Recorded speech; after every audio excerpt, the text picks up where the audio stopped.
The morning sun cast long shadows across the dusty town square of Redemption Creek, where a crowd had gathered around the makeshift auction platform.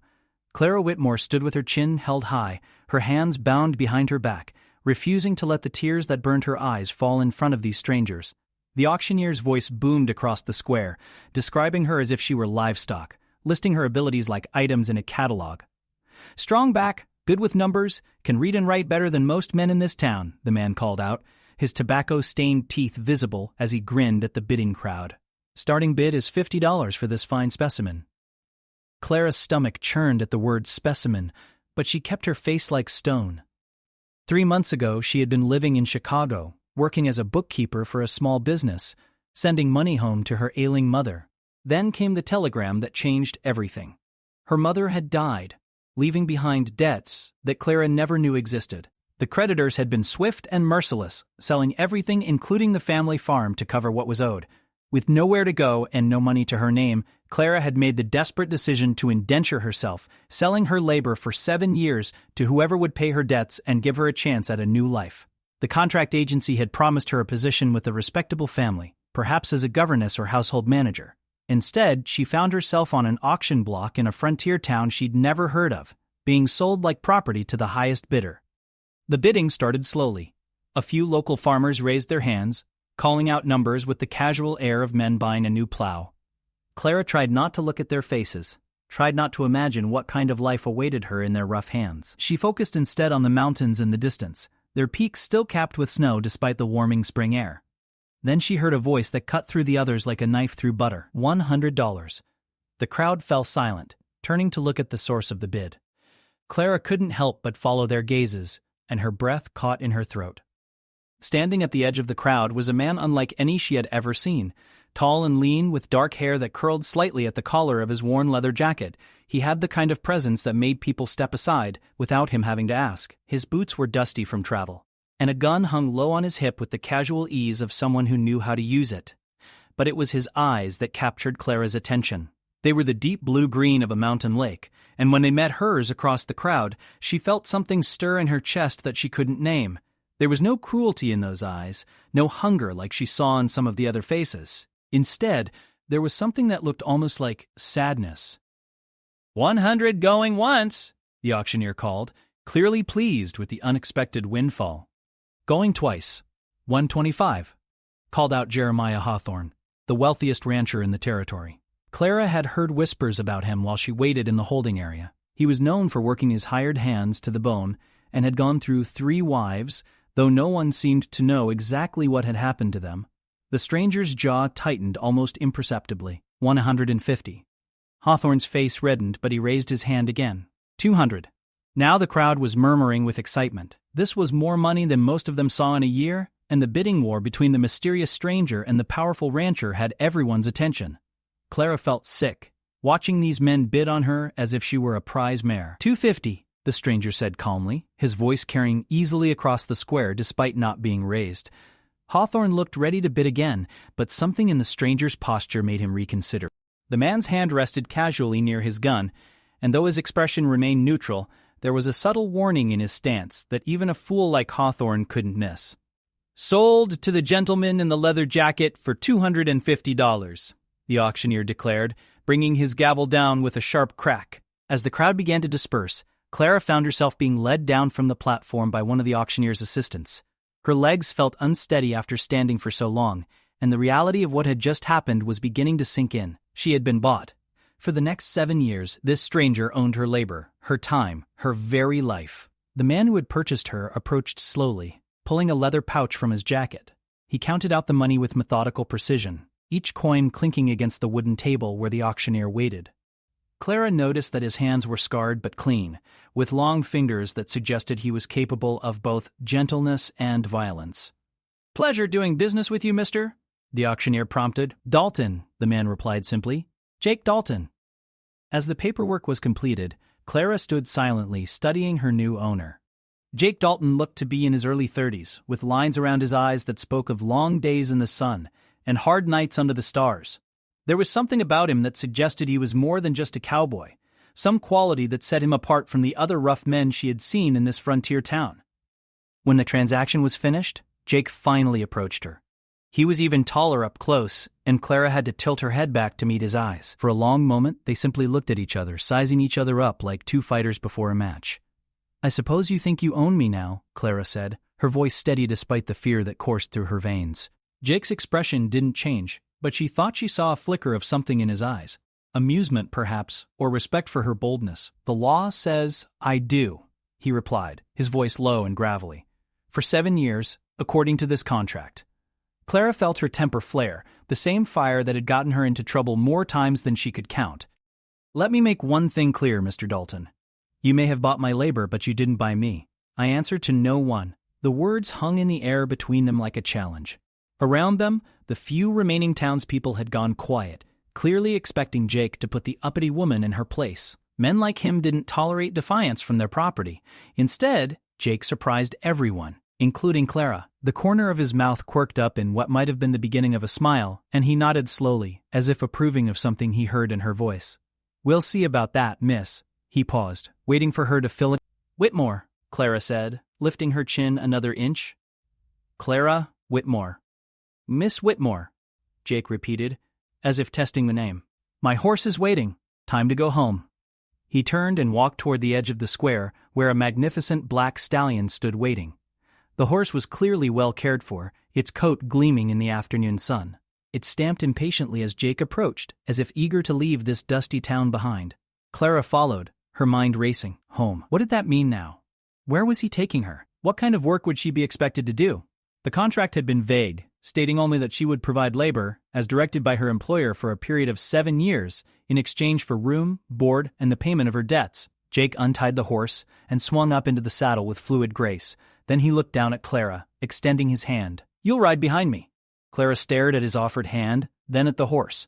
She had ridden before, but it had been years, and never on an animal this large or spirited. Still, she wasn't about to show weakness now. She grasped Jake's hand and felt herself pulled up behind him with surprising gentleness. Seated behind him, Clara was acutely aware of the solid warmth of his back, the scent of leather and something else, something clean and masculine that was entirely his own. She placed her hands tentatively on his sides, trying to find her balance as the horse began to move.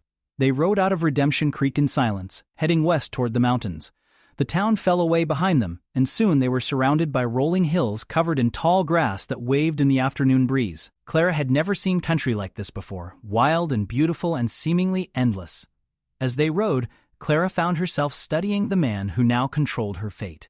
Jake sat easy in the saddle, moving with his horse as if they were one creature. Every now and then, he would murmur something to the animal, his voice so low that Clara couldn't make out the words, but the horse's ears would flick back as if listening. After what felt like hours, Jake finally spoke. "You're not what I expected." Clara bristled. "And what exactly did you expect?" "Someone broken," Jake said simply. "Most people who end up on auction blocks have had the fight knocked out of them. You still have fire. Is that a problem?" Clara asked, unable to keep the challenge out of her voice. Jake was quiet for so long that Clara thought he wasn't going to answer. When he finally spoke, his voice was thoughtful. "No. Fire's useful, as long as it's controlled." "I'm not a horse to be broken, Mr. Dalton." "Never said you were." They rode on in silence after that, the sun beginning to sink toward the western mountains. Clara watched the landscape change around them, becoming wilder and more rugged with each mile. She saw deer grazing in distant meadows, and heard the cry of a hawk circling overhead. It was beautiful, but also intimidating in its vastness. As the sun touched the mountaintops, painting the sky in shades of gold and crimson, Clara finally saw their destination. Nestled in a valley between two low hills was a ranch house, larger and more substantial than she had expected. It was built of logs and stone, with a wide porch that wrapped around 3 sides. Smoke rose from the chimney, and lamplight glowed in the windows, giving it a welcoming appearance despite the circumstances that brought her here. Several outbuildings dotted the property. A barn, a bunkhouse, corrals for the horses, and what looked like a workshop. It was clearly a working ranch, but it was also obviously prosperous. Clara found herself wondering what Jake Dalton did to afford such a place, and why a man who seemed to have everything would spend such an enormous sum on an indentured servant. As they approached the house, a dog came bounding out to greet them, tail wagging furiously. It was a large, shaggy animal of questionable breeding, but its friendliness was unmistakable. Jake reached down to scratch its ears as he dismounted, then turned to help Clara down. "That's Bear," Jake said as the dog sniffed curiously at Clara's skirts. "He's harmless, but he thinks he's a lapdog. Despite her anxiety, Clara couldn't help but smile as Bear pushed his massive head against her hand, demanding attention. It was the first genuinely pleasant moment she'd had in weeks. The front door of the house opened, and a woman emerged onto the porch.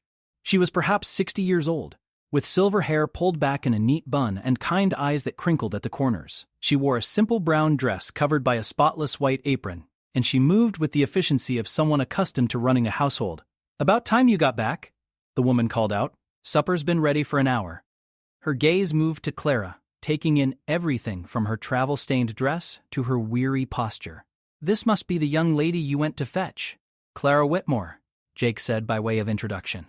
"Clara, this is Mrs. Henderson. She keeps this place running when I'm away." Henderson came down the steps and approached Clara with a warm smile. "Welcome to the Triple D Ranch, dear. You look dead on your feet. Come on inside and I'll get you something to eat and show you where you'll be sleeping." Clara felt tears prick her eyes at the unexpected kindness. After weeks of being treated like cargo, Mrs. Henderson's maternal concern was almost overwhelming. "Thank you," Clara managed, her voice slightly hoarse. As they walked toward the house, Jake leading his horse toward the barn, Mrs. Henderson chatted easily. "I prepared the room in the east wing for you. It has a nice view of the mountains, and it gets good morning light. I thought you might appreciate that after—" she paused delicately, "after your recent troubles." Clara nodded, not trusting herself to speak. The older woman's kindness was unexpected, and it made her wonder what kind of man Jake Dalton really was. Most employers who bought indentured servants treated them little better than slaves, housing them in sheds or barns. The fact that she was being given a room in the main house suggested something different. The interior of the house was as impressive as the exterior. The main room featured a large stone fireplace, comfortable furniture, and shelves lined with books. It was clearly the home of an educated man, not the rough cowboy she had expected. Mrs. Henderson led her through the house, pointing out the kitchen, dining room, and Jake's study before taking her upstairs to her room. It was larger than Clara had expected, with a comfortable bed, a writing desk by the window, and a washstand with a pitcher and basin. "I'll leave you to freshen up," Mrs. Henderson said. "Supper will be on the table in 20 minutes. Mr. Dalton likes to eat promptly at 7. When the door closed behind her, Clara sank onto the bed and finally allowed herself to feel the full weight of what had happened. She was here, in this beautiful but isolated place, bound by law and contract to a man she knew nothing about. For the next 7 years, her life was not her own. But as she looked around the comfortable room and remembered the kindness in Mrs. Gosay Henderson's eyes, Clara felt something she hadn't experienced in months. A tiny flicker of hope. Maybe, just maybe, her new life wouldn't be the nightmare she had feared.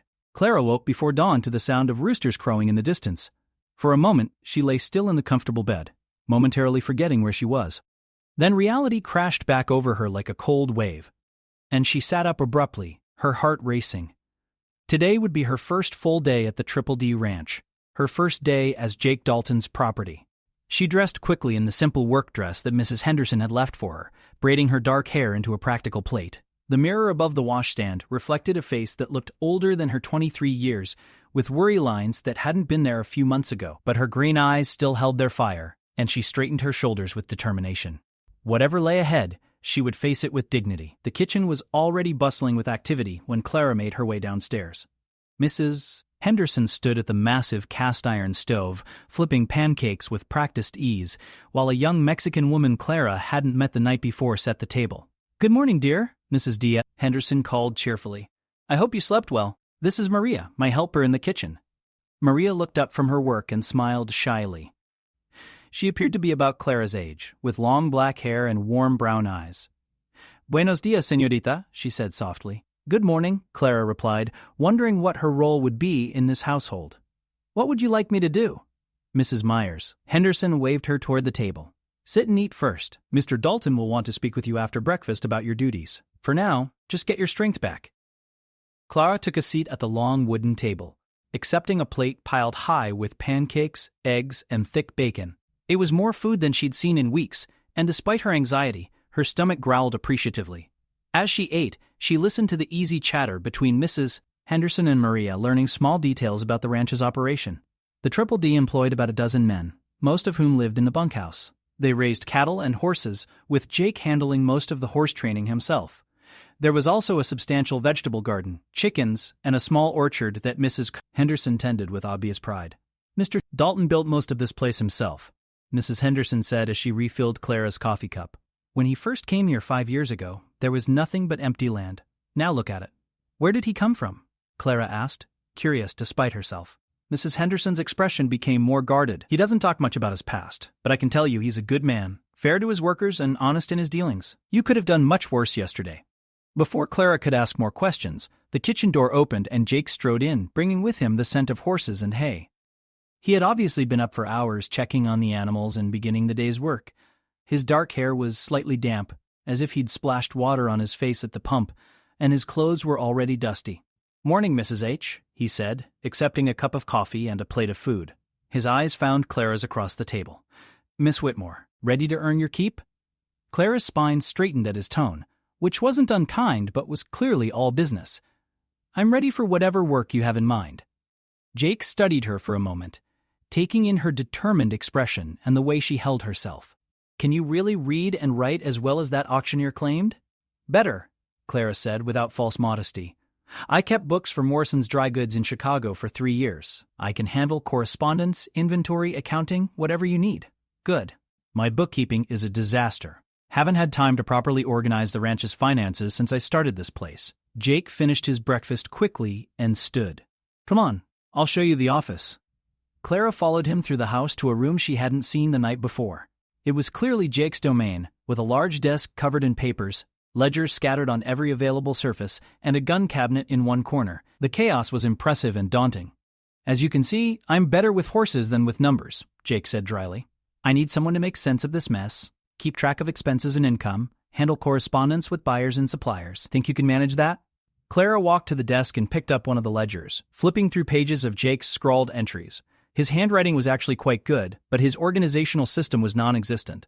"It'll take some time to sort through everything, but yes, I can handle it." "There's more," Jake continued. "I'm expecting a buyer from Denver next week to look at some of my horses. I'll need proper documentation on each animal. Their bloodlines, training, health records. Can you put together something professional?" Clara nodded, already seeing ways to organize the information. "I'll need access to all your breeding records, training notes, anything you have on each horse." "It's all here somewhere," Jake said, gesturing at the chaos. "Or up here," he added, tapping his temple. "I'll work with you to get it all written down properly." For the first time since arriving at the ranch, Clara felt a spark of genuine interest. This was work she could do well, work that would challenge her mind rather than just her endurance. "When do you want me to start?"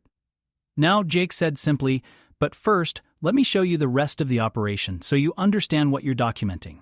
They spent the morning touring the ranch, with Jake explaining the various aspects of his business. Clara was impressed despite herself. The man clearly knew what he was doing. His horses were magnificent animals, well cared for and expertly trained. The cattle operation was smaller but equally well managed, and everything on the ranch spoke of careful planning and hard work. "You built all this in 5 years?" Clara asked as they stood watching a group of horses grazing in a distant pasture. "With help," Jake said. "Mrs. Henderson came with me from the beginning, and I've got good men working for me. But yes, it's been a lot of work." "Why did you need to buy an indentured servant? Surely you could afford to hire regular help." Jake was quiet for a long moment, his eyes fixed on the mountains. "Let's just say I needed someone who couldn't walk away when things got complicated." There was something in his tone that made Clara look at him sharply, but his expression gave nothing away. She sensed there were depths to Jake Dalton that she was only beginning to glimpse. They returned to the house for lunch, and afterward, Clara began the monumental task of organizing Jake's office. She started by sorting the papers into categories: correspondence, receipts, breeding records, training notes, and general ranch business. It was slow work, but she found herself becoming absorbed in the task. As the afternoon wore on, Jake checked on her progress several times. She was surprised to find that he stayed to help rather than leaving her to work alone.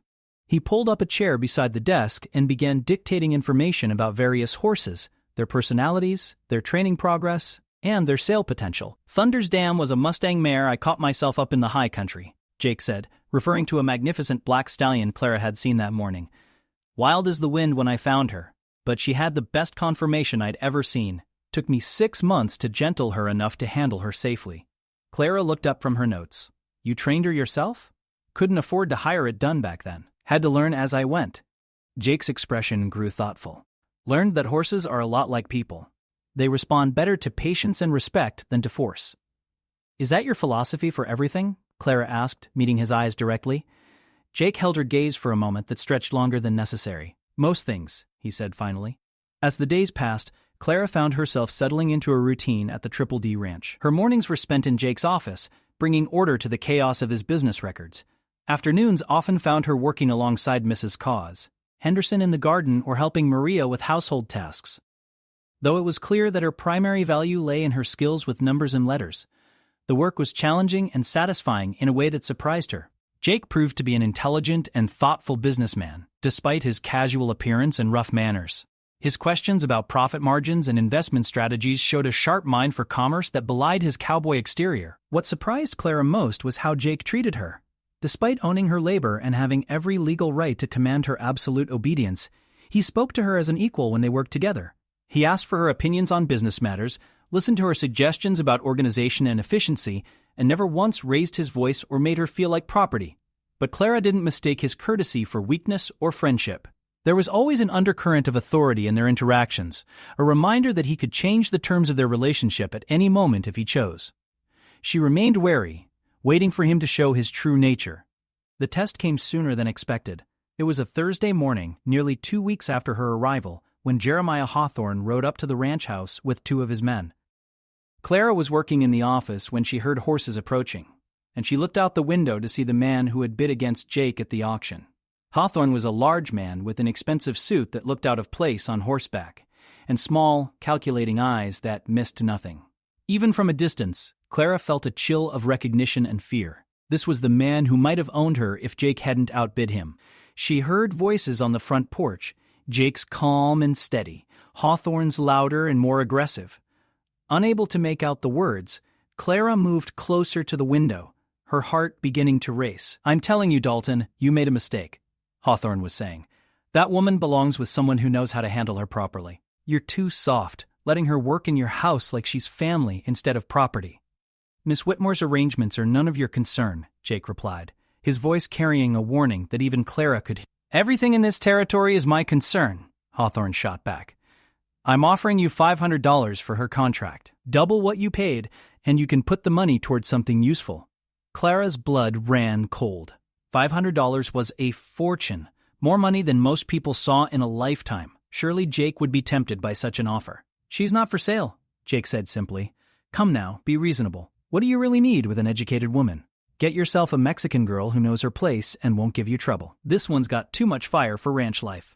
Clara heard footsteps on the porch, as if someone was moving closer to someone else. "Mr. Friend, Hawthorne," Jake said, and now his voice was deadly quiet.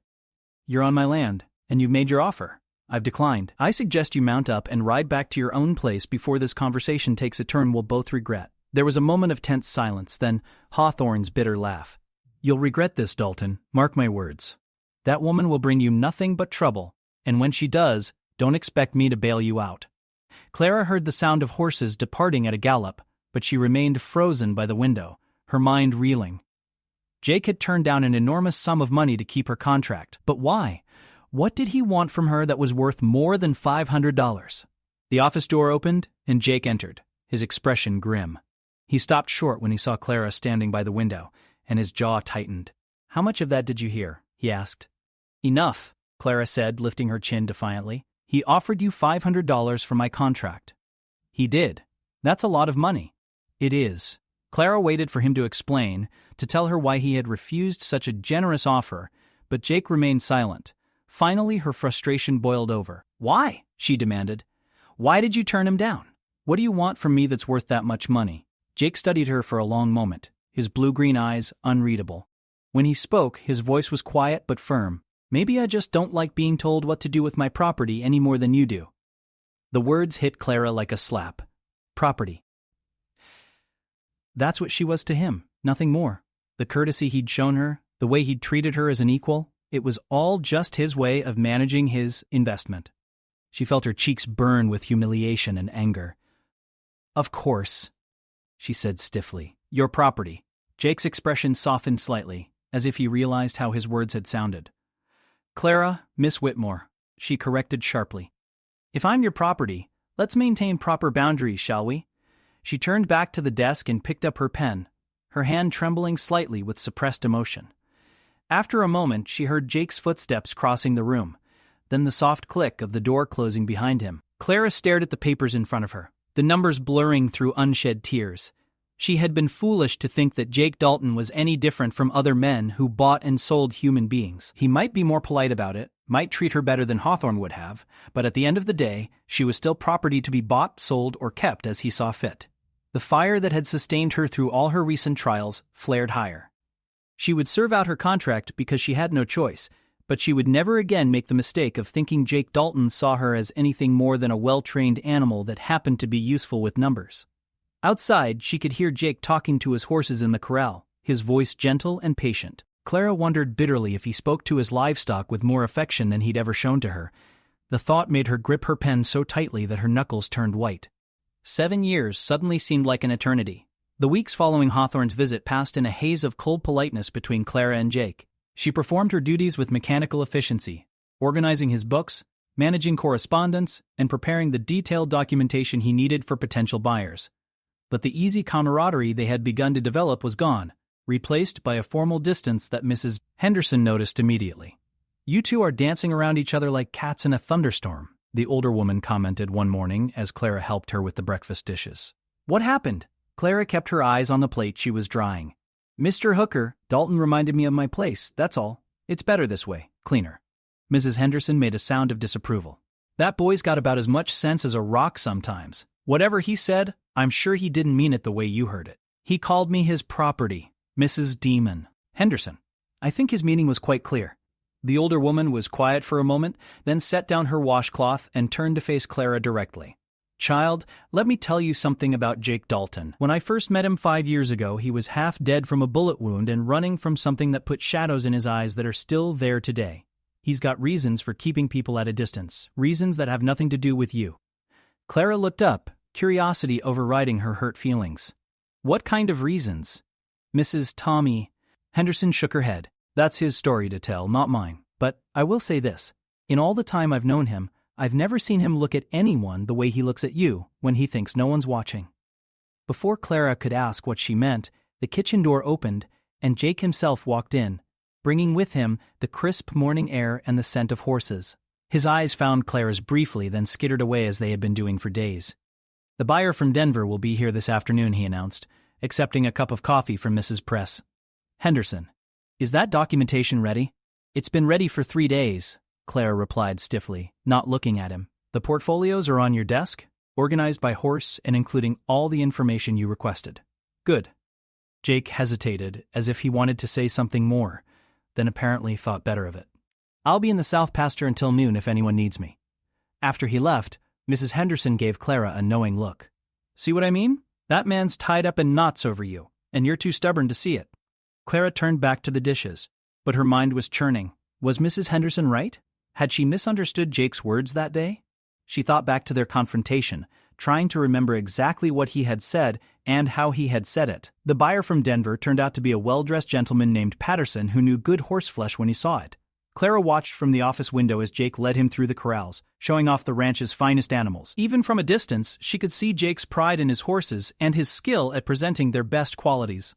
When they came into the office to finalize the paperwork, Patterson was effusive in his praise. "Mr. Dalton, these are some of the finest horses I've seen outside of Kentucky. Your documentation is professional and thorough. Most ranchers can barely tell me the age of their animals, much less provide complete breeding histories and training records." Jake glanced at Clara, who was seated at a smaller desk in the corner, pretending to work on other papers. "Miss Whitmore deserves the credit for the documentation. She's got a head for details that I lack." Patterson looked surprised. "Miss Whitmore, your wife, I presume?" The question hung in the air like smoke from a gun barrel. Clara felt her cheeks flame as she waited for Jake's response. "My bookkeeper," Jake said finally, his voice carefully neutral. Something in his tone made Patterson look between them with interest, but he was too much of a gentleman to pry further. The business was concluded with a handshake and a substantial payment that would keep the ranch operating comfortably through the winter. After Patterson left, Jake lingered in the office, clearly wanting to say something. Clara continued working, refusing to acknowledge his presence until he finally cleared his throat. "You did good work on those portfolios," he said. Patterson was impressed. "I'm glad the documentation met with your approval," Clara replied formally, not looking up from her papers. Jake moved closer to her desk, and she could feel his presence like heat from a fire. "Clara, about what I said the other day. Miss Whitmore," she corrected automatically. "Miss Whitmore," Jake said, and she could hear the frustration in his voice. "I think you misunderstood what I meant." Now Clara did look up, her green eyes flashing. "Did I? You called me your property. What exactly did I misunderstand about that?" Jake ran a hand through his dark hair, clearly struggling with how to explain himself. "The legal reality is that I own your contract. I can't change that. But the way I choose to honor that contract, that's up to me. And you choose to remind me of my place when it suits you." "That's not—" Jake stopped, took a breath, and tried again. "What I meant was that I don't let other people tell me how to treat people under my roof. Hawthorne was suggesting I should treat you like a slave, and I wanted him to know that I make my own decisions about such things." Clara studied his face, looking for deception or manipulation, but she saw only sincerity and something that might have been regret. "Then why didn't you say that?" "Because I'm better with horses than I am with people," Jake admitted. "Always have been. Horses don't expect pretty speeches or careful explanations. They judge you by your actions, not your words." Despite her anger, Clara felt her mouth twitch with the beginnings of a smile. "Are you comparing me to a horse, Mr. Dalton?" Jake's eyes crinkled slightly at the corners. "Would it help if I said you're the finest horse I've ever had the privilege to work with?" "That depends," Clara said, her tone thawing slightly. "Am I a spirited thoroughbred or a stubborn mule?" "Definitely thoroughbred," Jake said immediately. "Though there might be a little mule mixed in there somewhere." Clara laughed despite herself, and Jake's entire posture relaxed at the sound. "I suppose that's a fair assessment." They looked at each other across the small space between their desks, and Clara felt something shift in the air between them. The anger that had sustained her for days was fading, replaced by something warmer and infinitely more dangerous. "Clara," Jake said quietly, "I want you to know that regardless of what any legal document says, I don't think of you as property. You're—" He paused, searching for the right words. "You're the smartest person I've ever met, man or woman. You've made this place run better in 6 weeks than I managed in 5 years on my own. And more than that, you've got a fire in you that I respect more than I can say." Clara's heart began to beat faster. "Jake, I know I don't have the right to ask this," Jake continued, "but when your 7 years are up, I hope you'll consider staying. Not as an indentured servant, but as a partner. In the business," he added hastily, his cheeks reddening slightly. Clara stared at him, speechless. The idea of staying at the Triple D Ranch had occurred to her, but she had never imagined Jake might want her to remain as anything other than unpaid labor. "That's a long time in the future," she managed finally. "It is," Jake agreed, "but I wanted you to know that you have options, that this doesn't have to be a prison sentence." Before Clara could respond, the office door burst open and Mrs. Henderson rushed in, her face pale with worry. "Mr. Jake, you need to come quick," she said breathlessly. "There's trouble with the cattle in the north pasture. Looks like someone's been cutting fence wire." Jake was on his feet instantly, his expression grim. "How many head are we talking about?" "Tom thinks maybe 20 or 30 head are missing." "And Jake, Henderson paused, her voice dropping to a whisper. "He found boot prints near the cut wire, fresh ones." Clara felt a chill run down her spine. Cattle rustling was a serious crime in this territory, one that often led to violence. Jake's jaw tightened as he reached for his gun belt, buckling it around his hips with practiced efficiency. "Tell Tom to gather the men," he instructed Mrs. Henderson. "We'll track those cattle and see where they went." He turned to Clara. "Keep the doors locked and stay inside until I get back." "How long will you be gone?" Clara asked, surprising herself with the worry in her voice. "As long as it takes," Jake said. He paused in the doorway, looking back at her. "Clara, if anyone comes to the house while I'm away, anyone you don't recognize, you get Mrs. Henderson and Maria and lock yourselves in my bedroom. There's a rifle behind the door and ammunition in the top drawer of the dresser. Do you know how to shoot?" Clara nodded, remembering the lessons her father had given her years ago. "I can shoot." "Good. I hope you won't need to, but—" Jake's expression was serious.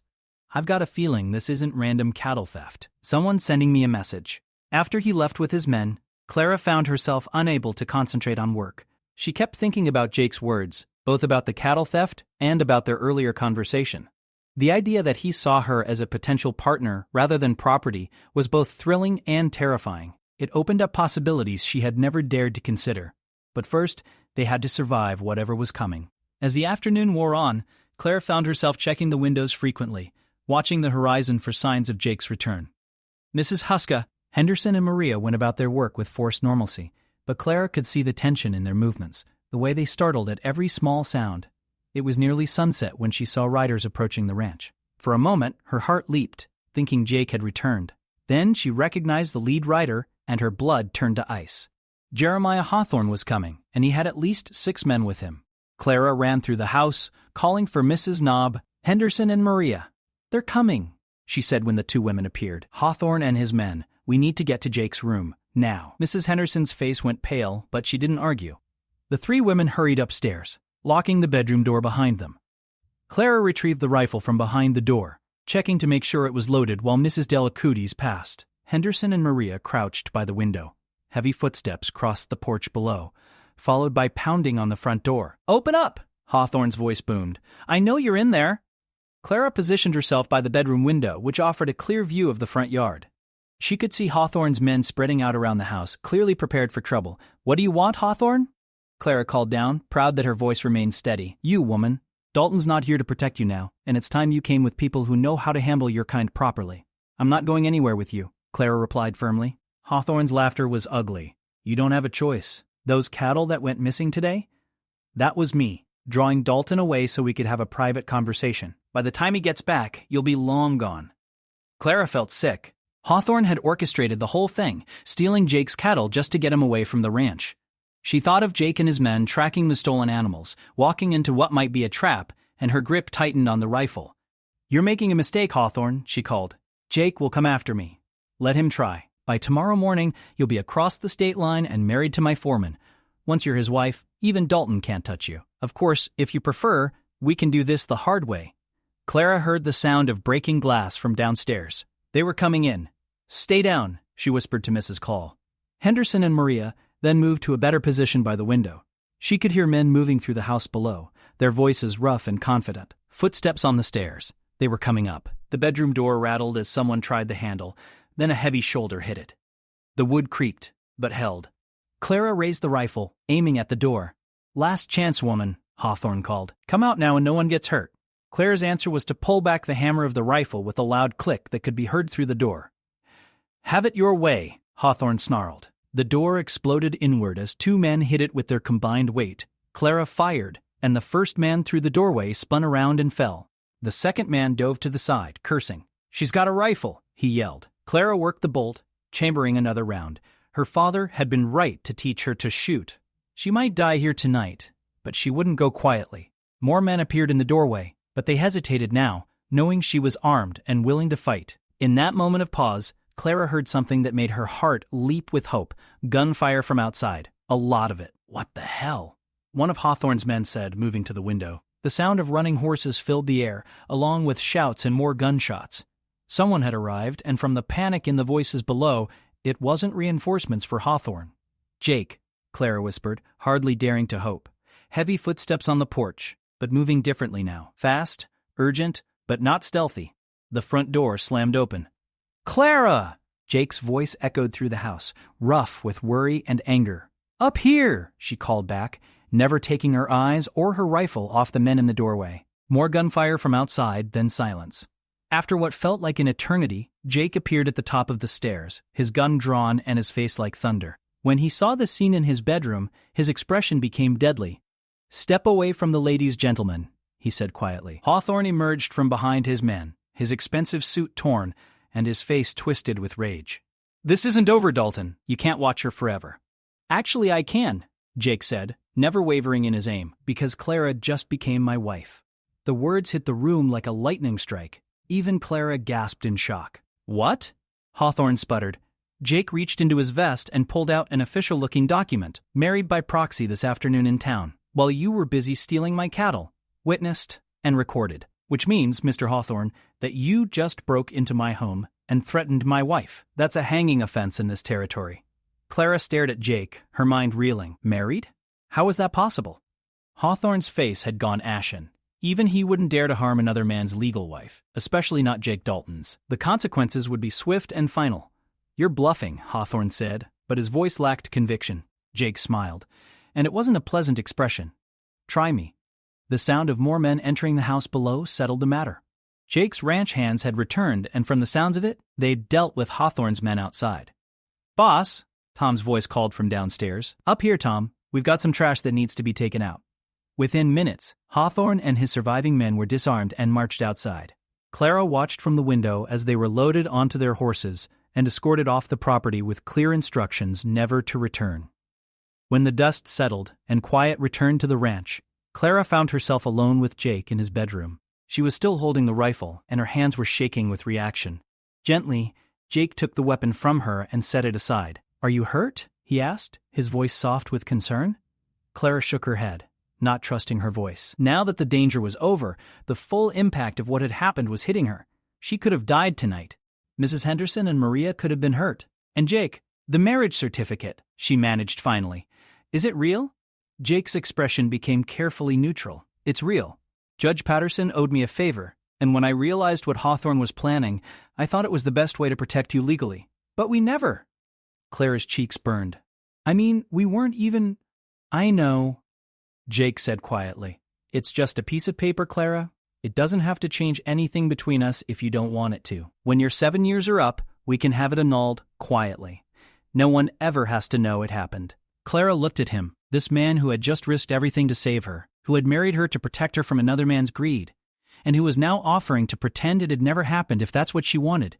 "And if I do want it to change things?" she asked softly. Jake's eyes searched her face, hope and uncertainty warring in their depths. "Then we figure it out together, as equals, as partners." Clara thought of everything that had brought her to this moment: the loss of her old life, the humiliation of the auction block, the weeks of uncertainty and growing attraction. She thought of Jake's kindness, his respect for her abilities, the way he had treated her from the beginning despite having every legal right to treat her as property. Most of all, she thought of the way he was looking at her now as if her answer meant everything to him. "I want it to change things," she said. Jake's smile was like sunrise after a long, dark night. He reached for her hands, enfolding them in his warm, calloused palms. "Are you sure?" he asked. "Because once we do this, Clara Whitmore, there's no going back. You'll be stuck with me for better or worse." Clara laughed, feeling lighter than she had in months. "I think I can handle that, Jake Dalton. After all, you bought me, stranger, but I answer to no one, not even my husband." Jake's laughter joined hers, rich and warm in the lamplight. "I wouldn't want it any other way." And as he pulled her into his arms for their first kiss as husband and wife, Clara realized that sometimes the worst thing that could happen to a person could also be the best. She had lost everything she thought she wanted, only to find everything she never knew she needed. Outside, the night wind whispered through the mountains, carrying with it the promise of a future as wild and beautiful as the land they now shared. Clara Whitmore Dalton had found her home at last, not in a place, but in the strong, steady heart of a man who saw her not as property to be owned, but as a partner to be treasured. And in the years that followed, as they built an empire together in the untamed West, visitors to the Triple D Ranch would often comment on the unusual partnership between the refined bookkeeper and the rough cowboy. But those who knew them best understood the truth. They had saved each other in every way that mattered, and their love had grown as strong and enduring as the mountains that watched over their valley. The contract that had bound her was eventually burned in the fireplace on their first wedding anniversary, the ashes scattered to the wind as a symbol of her complete freedom. But by then, Clara had learned that true freedom wasn't the absence of bonds, but the choice to bind yourself to someone worthy of your trust. She had chosen Jake Dalton, and he had chosen her, and together they had built something that neither could have achieved alone. It was, Mrs. Henderson would often say with a satisfied smile, exactly as it should be. The fire that had sustained Clara through her darkest days still burned bright, but now it warmed a home filled with love, laughter, and the endless possibilities that came with finding your perfect match in an imperfect world.